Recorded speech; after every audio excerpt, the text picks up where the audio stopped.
So hello everyone, welcome back to my channel once again. आज की इस video में हम बात करने वाले हैं TCS एक्सप्लोर 2023 IPA एग्जाम में जो क्वेश्चंस आया था इस बार जावा में 35 मार्क्स में, जो कि 18 मार्च को आप सबका हुआ था। अभी हम उसका पार्ट 1 देख रहे होंगे जिसमें कि हम लोग सिर्फ और सिर्फ क्वेश्चन को डिस्कस करेंगे, ठीक है। इसके बाद पार्ट 2 आएगा जिसमें कि हम लोग कोडिंग सेक्शन में जाएंगे और हम लोग कोड को अच्छे से समझेंगे, ठीक है।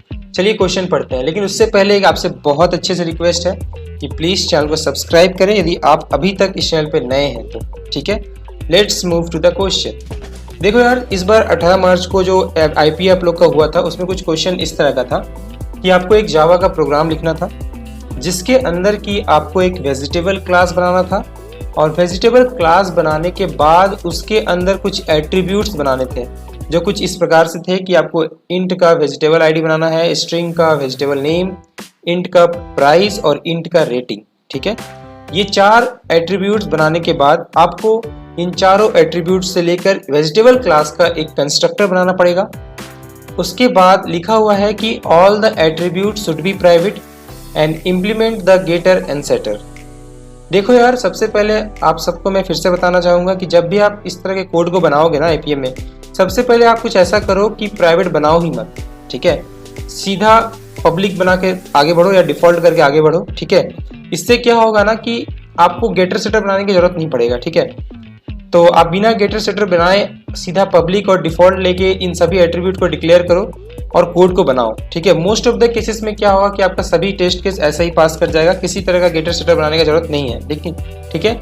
लेकिन फिर भी समटाइम्स अगर ऐसा कोई प्राइवेट टेस्ट केस अगर रहा जिसमें कि आपको प्राइवेट बनाना ही पड़ेगा, गेटर सेटर का यूज करना ही पड़ेगा, तो फिर आप करना, ये तभी आप करना जब आपके पास टाइम बहुत कम हो या फिर आपकी टाइपिंग स्पीड कम हो, अदरवाइज आप प्राइवेट बना सकते हो, ओके।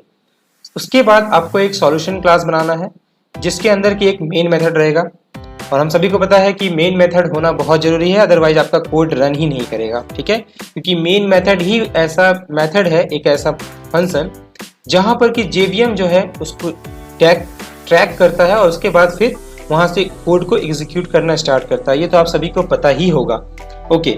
उसके बाद देखो क्या करना है कि मेन मेथड के अंदर आपको एक स्टैटिक मेथड बनाना है, ठीक है, जिसमें कि आपको एरे ऑब्जेक्ट को पास करना पड़ेगा और साथ ही एक वेरिएबल को भी पास करना पड़ेगा जो कि रेटिंग होगा, जो कि यूजर देगा, ठीक है।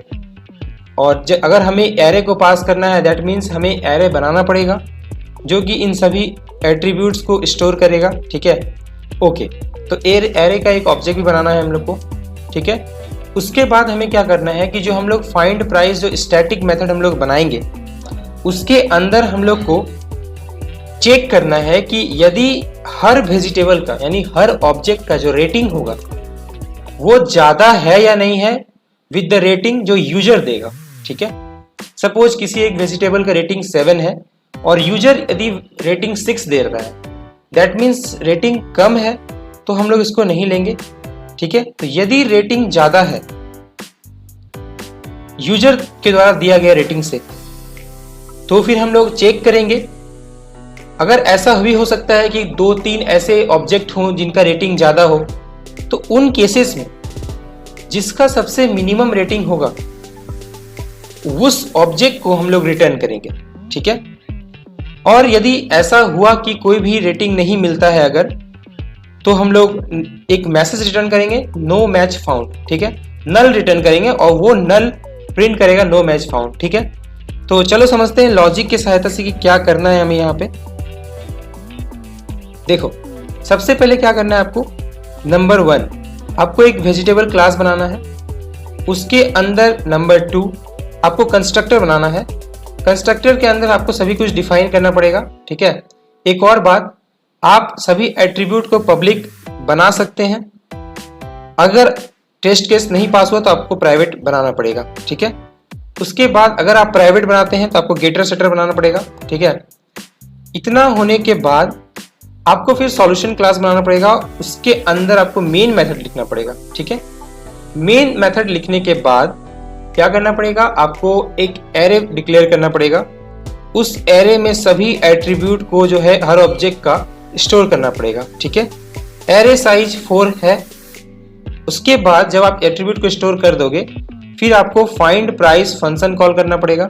ठीक है, फाइंड प्राइस फंक्शन के अंदर आपको दो चीज पास करना है, एरे का ऑब्जेक्ट और एक वेरिएबल रेटिंग बोल के जो कि यूजर इनपुट किया है। ठीक है, इस मेथड के अंदर हम लोग चेक करेंगे कि यदि हर ऑब्जेक्ट का रेटिंग, हर वेजिटेबल ऑब्जेक्ट का रेटिंग यदि ज्यादा है विद द रेटिंग जो कि एक यूजर एंटर किया है, तो आप उसको लो और उसको लेने के बाद आप ये चेक करो कि क्या वो सबसे मिनिमम है जितने भी लिया है। ठीक है, देखो कई बार क्या हो सकता है कि दो तीन ऐसे होंगे जो सिलेक्ट हो गया होगा, है ना। सपोज आपने ऑनियन लिया, पोटैटो लिया, ठीक है, ब्रिंजल लिया, हो सकता है कि ऑनियन और ब्रिंजल का जो है रेटिंग सेम हो। तो यहाँ पर दो दो रेटिंग ऐसे आ चुके हैं। सपोज इन दोनों का रेटिंग 8 है और यूजर जो रेटिंग इंटर किया वो 7 है, तो यहाँ पर 8 ज्यादा है ना 7 से। दैट मीन्स ऐसे दो वेजिटेबल हैं जिनका रेटिंग यूजर के द्वारा दिए गए रेटिंग से ज्यादा है। दैट मीन्स ये दोनों आएगा। तो अगर ऐसा केस आपको मिलता है तो आपको वो वाला ऑब्जेक्ट को रिटर्न करना है जिसके पास मिनिमम रेटिंग है। ठीक है, और यदि ऐसा होता है कि एक भी केस नहीं ऐसा मिलता है जिसमें कि रेटिंग ज्यादा हो यूजर के दिए हुए रेटिंग से, तो आपको सिंपली नो मैच फाउंड बोल के एक प्रिंट करना पड़ेगा और रिटर्न करना पड़ेगा नल। ठीक है, आई होप गाइस क्वेश्चन आपको समझ में आ चुका है।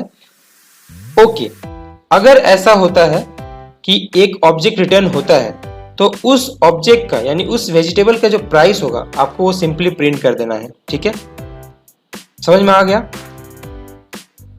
चलो ठीक है, अब एक क्विक रिव्यू दे देते हैं हम। ठीक है, तो देखो नंबर 1, सबसे पहले आपको एक वेजिटेबल क्लास बनाना है। ठीक है, नंबर 2, सभी एट्रीब्यूट को डिक्लेयर करना है। ठीक है, उसके बाद आपको क्या करना है, एक कंस्ट्रक्टर बनाना है और प्राइवेट बना के गेटर सेटर बनाना, वो आपके ऊपर है, मैंने बता रखा है। ये होने के बाद आपको एक सॉल्यूशन क्लास बनाना है, उसके अंदर मेन मेथड बनाना है। ठीक है, और मेन मेथड के अंदर आपको एरे के अंदर सभी ऑब्जेक्ट को स्टोर करना है। ठीक है, उसके बाद 5th पॉइंट पे आता है कि आपको एक स्टैटिक मेथड को एग्जीक्यूट करना है। ठीक है, कॉल करना है और वो स्टैटिक मेथड के अंदर कुछ कोड होगा जो कि लिखा हुआ है, कंडीशंस होंगे, कुछ लॉजिक्स आपको लगाने पड़ेंगे, वो सब आपको स्टैटिक मेथड के अंदर लिखना है और जैसा बोला गया वो रिटर्न करना है।